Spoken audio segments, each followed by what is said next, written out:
नमस्कार दोस्तों, योगदान फाउंडेशन के यूट्यूब चैनल में आपका स्वागत है। आज के विशेष एपिसोड में हम जटायु पक्षी के बारे में विशेष जानकारी प्राप्त करेंगे।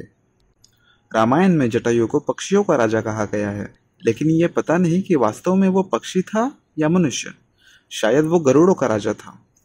रामायण में राम को जिस पहले व्यक्ति से रावण द्वारा सीता के अपहरण के बारे में पता चला वो जटायु था।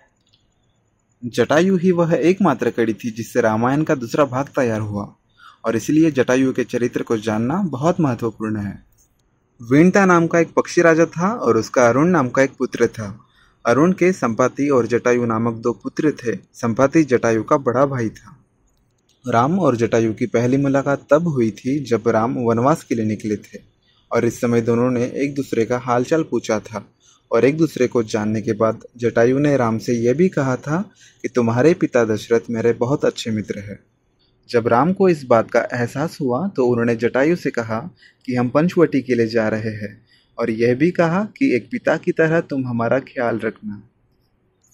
कालांतर में जब रावण ने साधु के वेश में पंचवटी से सीता का अपहरण कर लिया और उन्हें पुष्पक विमान से लंका ले जा रहा था, तब जटायु ने सबसे पहले रावण को एक पर्वत पर देखा, और इस बार सीता राम और लक्ष्मण को ढूंढ रही थी। तो जटायु को एहसास हुआ कि रावण ने सीता का अपहरण कर लिया है। तब जटायु तेजी से रावण के पास पहुंचे और उसे रोका और उसे वो कृत्य करने से रोकने की कोशिश की, लेकिन रावण ने जटायु की बिल्कुल भी बात नहीं मानी। जटायु ने रावण को युद्ध के लिए चुनौती दी और रावण ने चुनौती स्वीकार कर ली।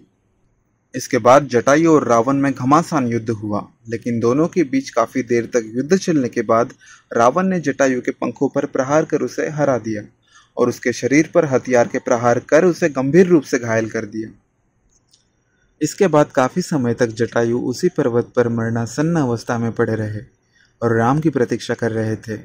राम और लक्ष्मण सीता की खोज में उस स्थान पर आए और उन्होंने घायल जटायु को देखा। राम और लक्ष्मण तुरंत जटायु के पास गए और उससे पूछताछ की। इस समय जटायु ने राम को अपने साथ हुई घटना के बारे में बताया और अपने प्राण वही त्याग दिए। जटायु की मृत्यु से राम और लक्ष्मण बहुत दुखी हुए, और पहली ही मुलाकात में जटायु ने राम को एक पिता की तरह संरक्षण देने का वचन निभाते निभाते जटायु ने अपने खुद के प्राण त्याग दिए। राम और लक्ष्मण ने जटायु को पितृ संस्कार दिया और उनका अंतिम संस्कार भी किया। पिंडदान और जलांजलि जैसे सभी संस्कार किए। जटायु के कहे अनुसार राम और लक्ष्मण उस पर्वत से दक्षिण पश्चिम दिशा की ओर चल पड़े और सीता की खोज करने लगे।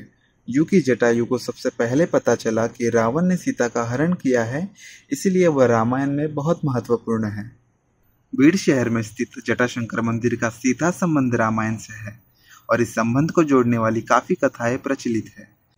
कहा जाता है कि देवगिरी के यादवों के शासनकाल में बीड़ में उस स्थान पर जटायु की स्मृति में जटाशंकर मंदिर बनाया गया था।